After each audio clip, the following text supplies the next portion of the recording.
I just kicked so much ass today.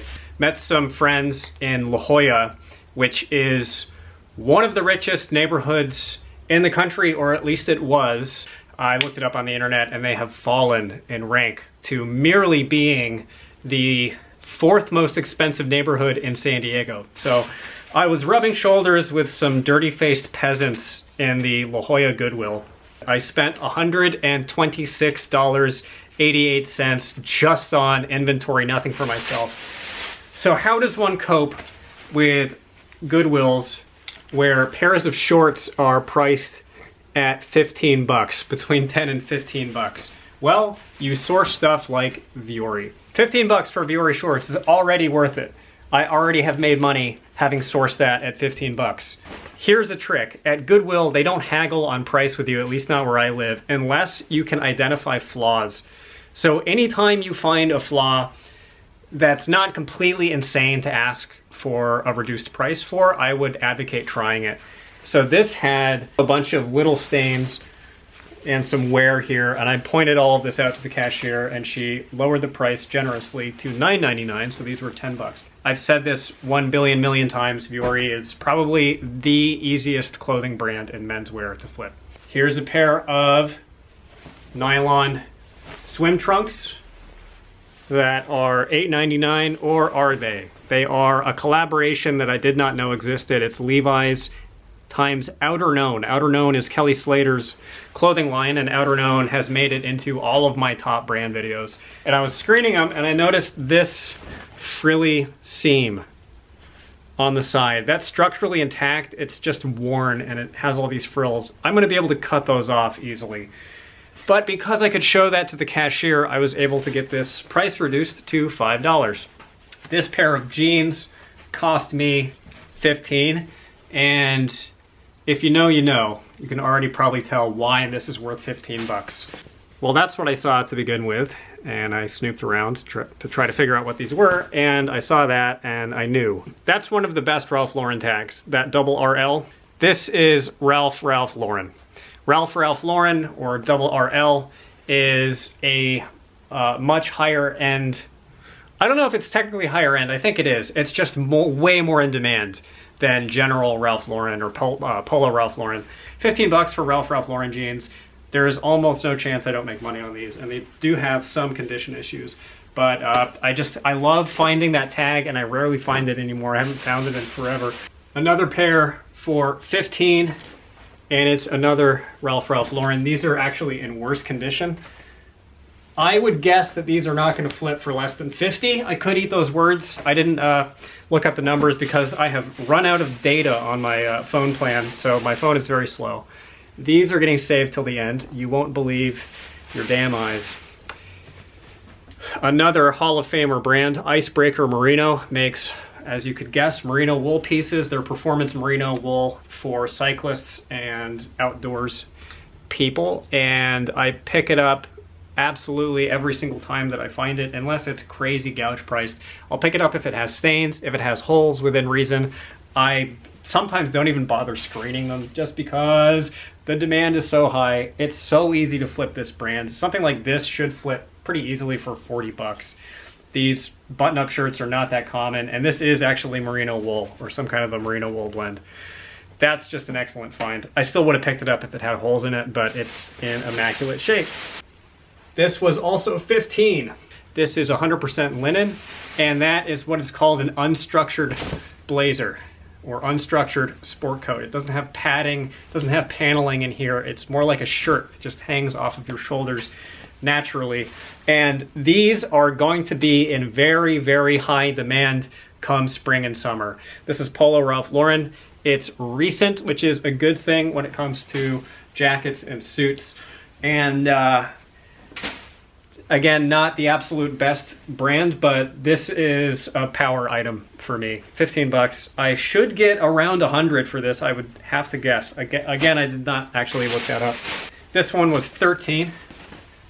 That is what looks like a suit jacket, but it's actually a sport coat. How can you tell the difference? These are horn buttons. These are not just plain colored buttons, which suggests to me sport coat. as opposed to suit jacket. That's not a hard and fast rule. Also because I just happen to have sold a number of J. Crew Ludlow sport coats. So I know that they do make them. And I think you can find Ludlow suits as well. The Ludlow jackets have done quite well for me over the years. And this was Loro Piana.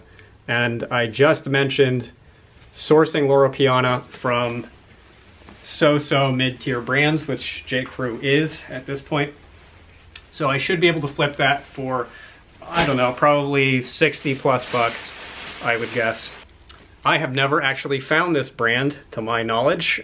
Ming Wong is an upscale, obviously, women's brand, and this is a knit cardigan. Really good sell-through on these. This was $10. I should be able to get, I don't know, over 50 for this. I learned about this brand from Thrift Fever, who does this kind of sourcing. He sources upscale men's and women's clothing and shoes and sells them for high price points. So if you like this kind of a haul and this kind of selling, definitely check his channel out. This is a brand that I almost never pick up. It's Joseph A. Bank. This is not a very strong brand, but these are 100% linen, and they're in a pretty big size, I think.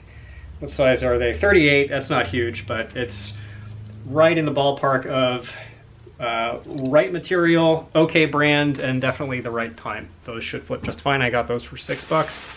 Another pair of jeans. These are a medium dark wash pair of Levi's 501s, which normally I would not pay $13 for, but they are in the Levi's Made and Crafted line. Made and Crafted is some of the highest end denim that Levi's offers. I have not had a problem selling it before, and these are selvage jeans. You can tell because they have this, whatever the explanation is here, they're like hand stitched by elves in a tree or something. I don't know who slipped up on this one, but that is new with tags Spanx. That's one of my favorite women's brands. That's one of my only buy on site unconditional, don't even bother to look it up, women's brands, Spanx. They make mostly leggings, and I think these are jeggings or jeans. They're pull-on jeans. They're new with tags, as I said, and they were only $8, which is pretty outrageous that someone didn't price that up, especially because jeans are like 10 bucks minimum at this Goodwill. So that was an excellent score. And last item, and by far the best, this will pay for all of the above and then some. This is the third time I have found Loro Piana house brand. I don't know if that's the proper title for it, but just Loro Piana branded clothing made by Loro Piana, not using Loro Piana fabric, but manufactured by Loro Piana itself. These are unreal valuable. I would not be shocked if these were worth over 200 bucks. They're women's pants. They're kind of a twill, almost denim chino pant with a zippered ankle. Didn't even bother to look these up.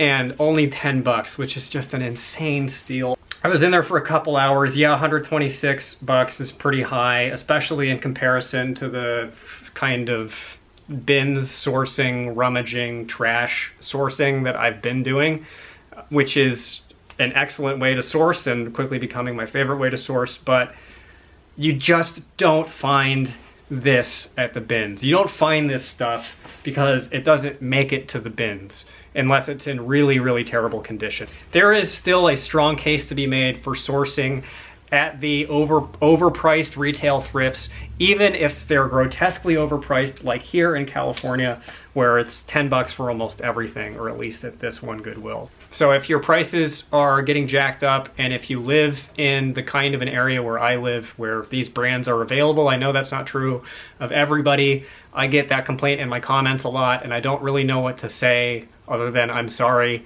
But these are the brands that I have available to me, so I am lucky enough that I get to capitalize on it. So I hope that this helps you, and good luck with your own sourcing.